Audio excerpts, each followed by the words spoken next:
Hello दोस्तों, स्वागत है आप सभी का हमारे YouTube चैनल पे।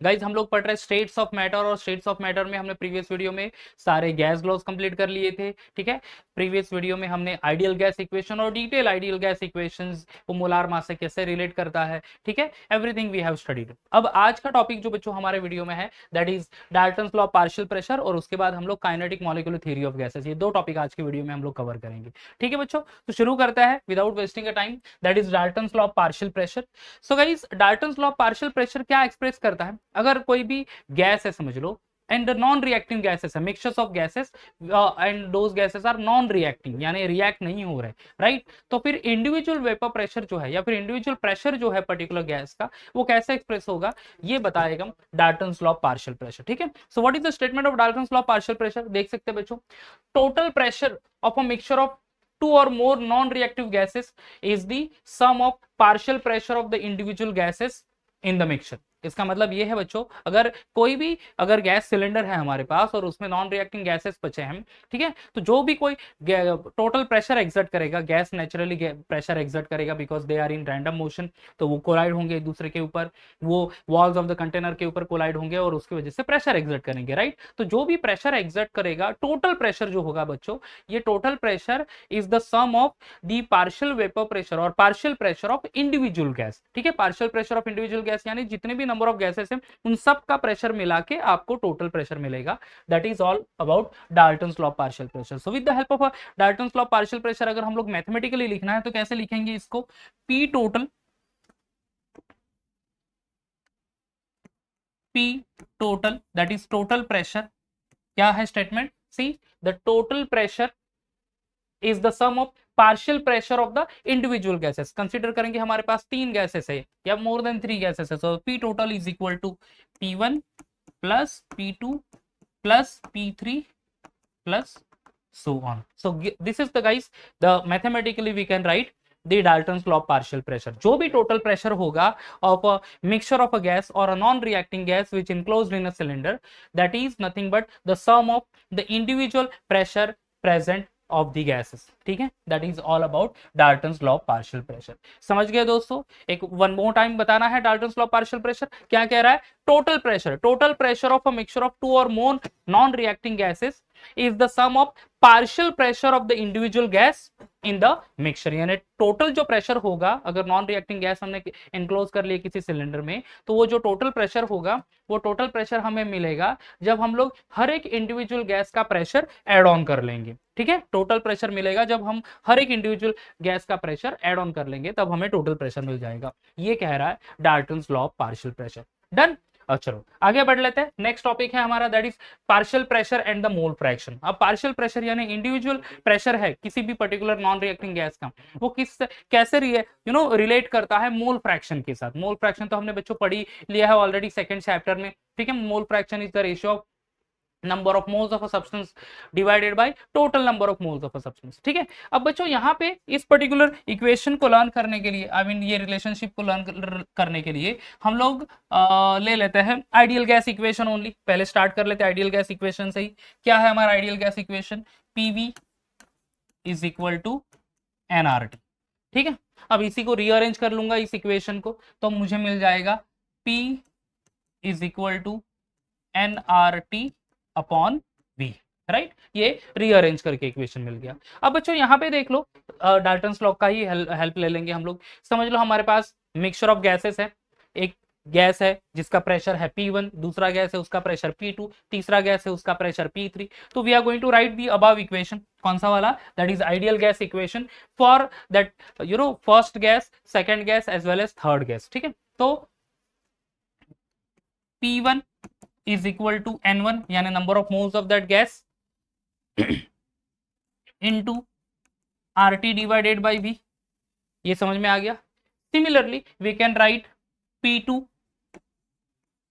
is equal to N2 divided by N2 into RT divided by V, and P3 is equal to N3 into R T divided by V. ठीक है बच्चों, इसको इस पूरे इक्वेशन को हम लोग कलेक्टिवली कहेंगे इक्वेशन नंबर 1। समझ में आ रहा है? ओके या फिर से this is our equation number 1 और इसको हम लोग 2 दे देते हैं, या this is our equation number 2। ठीक है, समझ में आ गया? ओके, क्या किया पहले हमने आइडियल गैस इक्वेशन ले लिया, PV is equal to nRT, P is equal to nRT by V. अब मैंने ये जो इक्वेशन है इसको लिख दिया that is in terms of partial pressure of the individual gas. तो partial pressure of the individual gas is written as P1 is equal to N1 into RT by V. Similarly, partial pressure of a second gas P2 is equal to N2 into RT upon V. Third gas का individual pressure P3 is equal to N3 into RT divided by V। अब बच्चों P total क्या कह रहा है? What is P total? अब आप देख सकते हैं P total is equal to P1 plus P2 plus P3। तो हम लोगों को वही P1 P2 एंड P3 की वैल्यू यहाँ पे ऐड ऑन करनी है, राइट? तो ऐड कर लेंगे दोस्तों। So here P total is equal to, now P total is equal to what? That is P1 plus P2 plus P3 and so on, right? हमारे पास ऑलरेडी ये है, what is P1 N1 into RT upon V, P2 N2 into RT upon V, P3 N3 into RT upon V, वो place कर लेंगे उस equation में। ठीक है, तो गाइज यहाँ पे मिल जाएगा P1 is equal to N1 into RT by V, right, plus P2 यानी क्या बच्चों N2 into RT upon V, right, plus that is P3 क्या है दोस्तों, that is N3 into RT upon V and so on, right. अब यहाँ पे देख सकते हैं आप RT by V ये कॉमन है, so we'll write over here that common RT upon V, ये कॉमन ले लेते हैं, and here we'll write into N1 plus N2 plus N3 and so on. ठीक है, अब बच्चों ये N1 N2 N3 क्या एक्सप्रेस कर रहा है? N1 N2 N3 एक्सप्रेस कर रहा है number of moles of a first gas that is N1, N2 number of moles of a second gas, and ये क्या है दोस्तों, that is N3 number of moles of a third gas. अब यानी N1 N2 N3 ये total number of moles express कर रहा है, तो instead of writing N1 N2 N3 हम क्या लिख रहे हैं यहाँ पे, टोटल नंबर ऑफ मोल्स। सो बच्चों यहाँ पे लिख लेंगे that is therefore P total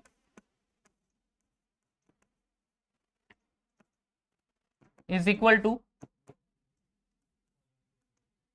RT upon V into N total। ठीक है, P total is equal to RT by V into N total because N1 N2 N3 ये क्या एक्सप्रेस करेगा, नंबर ऑफ मोल्स। चलो इसको हम लोग दे देते हैं इक्वेशन नंबर 3, राइट। ओके, अब बच्चों अब हम लोग लेके आएंगे मोल फ्रैक्शन। ठीक है, now will going to write what is that mole fraction. Mole fraction क्या है दोस्तों, it is the number of moles of a substance divided by total number of moles of a substance. ठीक है, now mole fraction is, introduce कर लेते हैं mole fraction को। So now mole fraction of a gas is given by, okay, mole fraction कैसे express करेंगे, x1 that is the notation to express the mole fraction, x1 is equal to n1 यानी number of moles of a gas, that gas particular gas divided by total number of moles of gas, that is n1 plus n2 plus n3, right. अब ये n1 plus n2 plus n3 क्या express कर रहा है, n total, यानी हम लोग लिख सकते हैं x1 is equal to n1 divided by n total. चलो ये हो गया हमारे लिए इक्वेशन नंबर 4। समझ में आ रहा है दोस्तों? ठीक है, क्या किया हमने, पहले तो P टोटल ले लिया that is RT upon V into N total. अब mole fraction of a gas is express as x1 is equal to N1 divided by N1 plus N2 plus N3, N1 plus N2 plus N3 यानी total number of moles that is N total, तो N1 upon N total. अब बच्चों हम लोग N1 क्या है, even N total क्या है, दैट विल राइट। इसके लिए हमें हेल्प लेनी पड़ेगी इस पर्टिकुलर इक्वेशन की जो हमने यहाँ पे लिखा है, that is equation number 2। Okay, collectively P1 P2 P3 के लिए है ये second equation, that is P1 is equal to N1 into RT by V, P2 is equal to N2 into RT by V, P3 is equal to N3 into RT upon V, right. तो फिर यहाँ पे लिख लेंगे बच्चों हम लोग for that therefore N1 N1 is equal to P1 into RT upon V, ठीक है, and N total is equal to P total into RT by V। अब यहाँ पे देख लो दोस्तों, ये हमने ऑलरेडी ये N1 उसकी वैल्यू लिख ली with the help of this equation। तो P1 is equal to N1 into RT by V, so N1 is equal to P1 into RT upon V, right. Similarly N total के लिए भी हमने equation लिख दिया है, ठीक है। अब अपना मोल फ्रैक्शन क्या एक्सप्रेस कर रहा है, ये देख लो, यहाँ पे मोल फ्रैक्शन है x1 is equal to n1 divided by n1 plus n2 plus n3, that is x1 is equal to n1 upon n total। तो गाइज उसी इक्वेशन को लिख लेंगे, that is now n1 divided by n total, right, n1 divided by n total that represent x2, that is nothing but n1 क्या है बच्चों, p1 divided by rt by v, and this one n total is equal to p total into rt divided by v, ठीक है। तो फिर यहाँ पे will write p1 into rt divided by v whole divided by ये p total into rt divided by v, right. समझ में आ रहा है दोस्तों, क्या किया हमने, n1 अपॉन n टोटल, ये यहां से ले लिया, कहां से, that is n1 upon n total that is equal to x1, right, n1 upon n total that is equal to x1, तो वही लिखा है हमने, that is equal to x1, sorry x1 लिखना था, x2 लिखा है मैंने, या x1, डन। चलो तो फिर ये n1 यानी क्या, ये ऑलरेडी लिखा है ऊपर, p1 into RT upon v, ये हो गया। What is n total is p total into RT upon v। अब बच्चों यहाँ पे क्या हो जाएगा, ये RT बाई v और ये RT बाई v कैंसल हो जाएगा। सो फिर फाइनली हम लोग यहाँ पे लिखेंगे, क्या लिखेंगे, या will write that x1 is equal to p1 divided by p total. So simply p1 is equal to, ये p1 is equal to x1 into p total, ठीक है। ये हमारा बच्चों इक्वेशन हो गया फाइनली, यानी जो P1 जो वैल्यू है हम लोग जो यहाँ पे लिख रहे हैं, right, for the Dalton's law of partial pressure, see Dalton's law of partial pressure P total is equal to P1 plus P2 plus P3, P1 यानी individual vapour, individual pressure of that gas, ठीक है, P2 individual pressure of the second gas, P3 individual pressure of the third gas. तो वो individual pressure कैसे आएगा दोस्तों, वो आएगा हमें इस इक्वेशन से, that is P1 is equal to x2 into x1 into P total, x1 क्या एक्सप्रेस कर रहा है, mole fraction, and P total यानी टोटल प्रेशर। तो individual pressure of any gas is nothing but mole fraction of that gas multiply by P total, या फिर आप कह सकते हैं total pressure of the gas multiply by its mole fraction. So similarly we can write P2 के लिए भी लिख सकते हैं बच्चों, P2 के लिए क्या लिखेंगे, P2 is equal to x2 into P total and P3 is equal to x3 into P total, ठीक है। तो जैसे पहले गैस के प्रेशर के लिए हमने लिखा, that is P1 is equal to x1 into P total, similarly second gas P2 is equal to x2 into P total, P3 is equal to x3 into P total. तो देख सकते हैं पूरा आप डेरिवेशन दोस्तों, पहले हमने क्या किया, PV is equal to NRT, P is equal to NRT upon V, ये हमने रीअरेंज कर लिया इक्वेशन को, फिर वो ये इक्वेशन है दैट इज आइडियल गैस, हमने लिखा किसके लिए, इंडिविजुअल प्रेशर के लिए ऑफ द पर्टिकुलर गैस। तो P1 N1 into RT by V, P2 N2 upon into RT by V, P3 is equal to N3 into RT upon V। ये P1 P2 P3 अगर add on कर लेंगे तो total pressure मिल जाएगा, तो ये total pressure है बच्चों, P total is equal to P1 plus P2 plus P3। अब ये P1 P2 P3 की वैल्यू पुट कर ली हमने, सो फाइनली हमें P total is equal to RT upon V into N total मिल गया, ठीक है।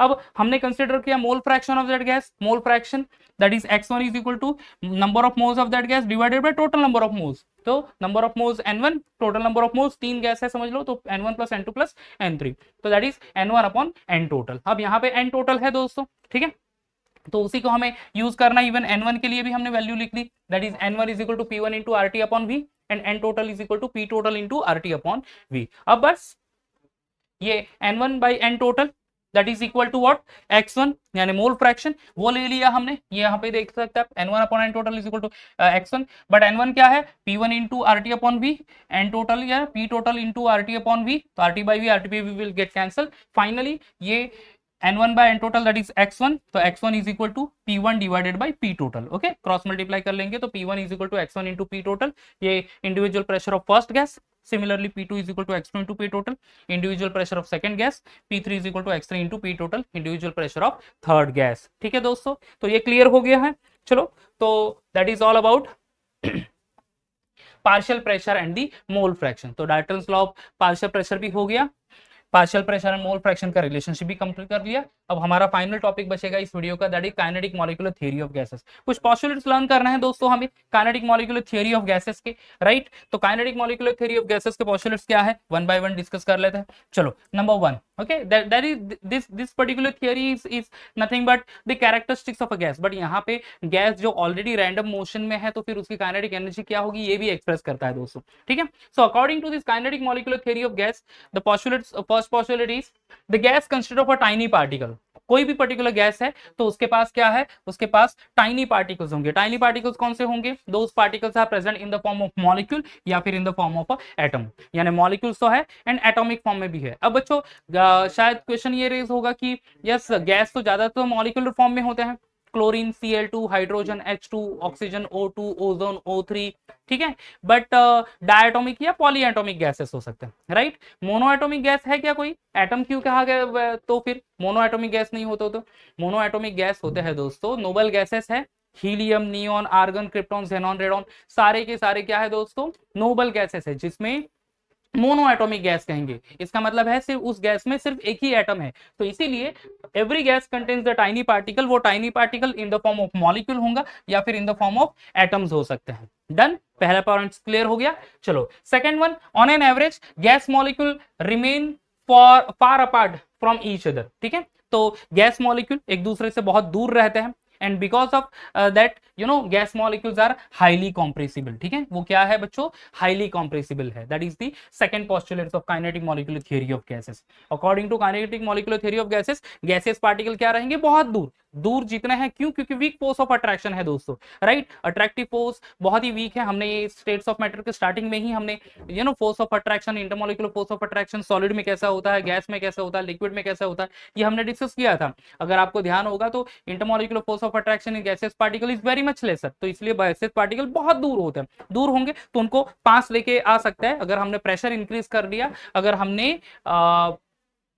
ऐसे कह सकते हैं प्रेशर इंक्रीज कर लिया एंड टेम्परेचर डिक्रीज कर लिया, तो ठीक है। तो that's why gases are highly compressible. Done, तीसरा चीज दैट इज अट्रैक्टिव और attractive force between the gas molecule are negligible at ordinary temperature and pressure, ठीक है।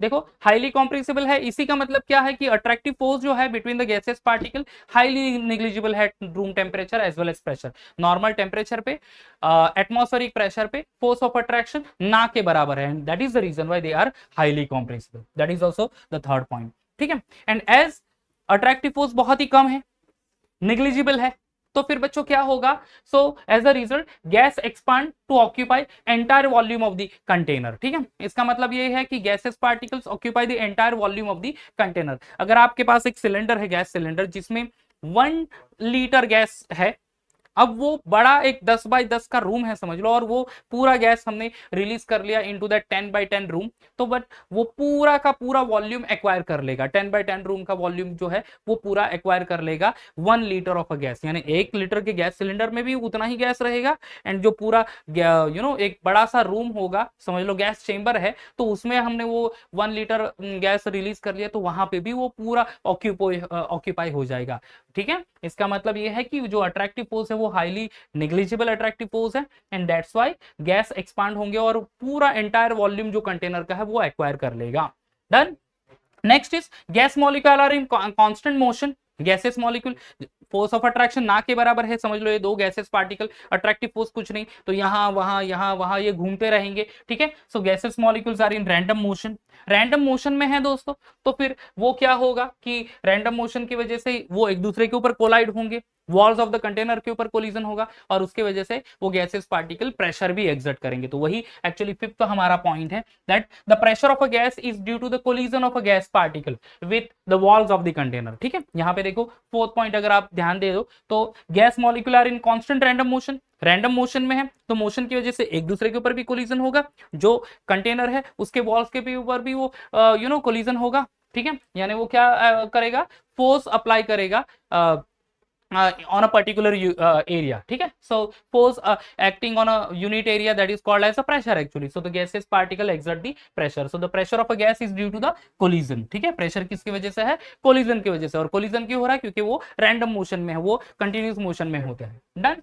ओके, अब ये जो कोलिजन है बच्चों, ये collision of a gases molecule is perfectly elastic. This is very much important दोस्तों। ठीक है, elastic in nature, that is the point number 6। Collision जो भी होगा, गैसेस पार्टिकल कोलाइड होंगे एक दूसरे के ऊपर, तो वो इलास्टिक है। इलास्टिक इन द सेंस क्या है, एक वर्ड टू वर्ड मत जाना। इलास्टिक इन नेचर मतलब बच्चों, वो जब भी कोलिजन होगा तो गैसेस पार्टिकल ना तो एनर्जी एब्जॉर्ब करेगा एटमॉस्फेयर से, ना तो एनर्जी रिलीज करेगा एटमॉस्फेयर में। यानी there is no loss of energy from the gases molecule, no gain of energy towards the gases molecule. यानी गैस मॉलिक्यूल सिंपली कोलाइड होंगे, ना तो एनर्जी लूज करेगा, ना तो एनर्जी एब्जॉर्ब करेगा। And that's why we can say that collision of the gaseous molecule are perfectly elastic in nature. ठीक है, no loss of energy, no gain of energy, that is elastic in nature. Now the last point, that is the 7th one, the different molecules of gas move with the different velocity. Naturally उनके attractive force exert करेगा, जो कि differ करेगा। ठीक है, तो different molecules of gas move in different velocities and have the different kinetic energy. तो हर एक गैस की kinetic energy differ होगी। and simply average kinetic energy is actually directly proportional to the temperature. Temperature ज्यादा होगा तो kinetic energy ज्यादा, but obvious, and temperature कम होगा तो kinetic energy of that gas is lesser. तो गाइज ये टोटल 7 पोस्टुलेट्स है kinetic molecular theory of gases के। देखो, gas consist of tiny particle, वो पार्टिकल होंगे in the form of molecule या फिर atom. On an average gas molecule are part apart from each other, जिसके वजह से वो हाईली कॉम्प्रेसिबल है। तो कैरेक्टरिस्टिक्स ऑफ गैस हमने पढ़ा ही है already. Attractive force in the gases molecules are negligible, and as they are negligible तो they acquire the entire volume of the container. So that is the third point. Gaseous molecules are in constant random motion में है, and as they are in motion, so they used to apply the pressure due to the collision only. Okay, now collision of the gas is perfectly elastic. collision जब भी होगा तो वो elastic है मतलब ना तो वहां पे एनर्जी एब्जॉर्ब हो रही है, ना तो एनर्जी लूज की जा रही है from the gaseous molecule. Okay, and finally whatever the different gaseous molecules are there, those different gaseous molecule have the different velocity, and different velocity है, so they definitely have the different kinetic energy. यानी अगर oxygen gas है, chlorine gas है, दोनों की velocity different होगी, दोनों की काइनेटिक एनर्जी भी डिफरेंट होगी। बट हाँ, एवरेज काइनेटिक एनर्जी है किसी भी गैस की is directly depend upon the temperature. Temperature अगर हाई होगा तो काइनेटिक एनर्जी बढ़ जाएगी क्योंकि हीट एब्जॉर्ब कर लेगा, एंड टेम्परेचर अगर लो है तो काइनेटिक एनर्जी रिलीज हो जाए, काइनेटिक एनर्जी कम हो जाएगी दोस्तों। ठीक है, so kinetic energy of any gas is directly depends upon temperature. So दोस्तों यहाँ पे हमने Dalton's law partial pressure complete कर लिया, हमने relationship between partial pressure and mole fraction ये भी कंप्लीट कर लिया, and kinetic molecular theory of gases भी कंप्लीट कर लिया है दोस्तों। आई होप गाइस आपको वीडियो अच्छा लगा होगा तो लाइक कर देना, चैनल सब्सक्राइब नहीं है तो सब्सक्राइब भी कर देना दोस्तों। ठीक है, नेक्स्ट वीडियो में एक और नए टॉपिक के साथ आएंगे दोस्तों, तब तक bye bye and take care.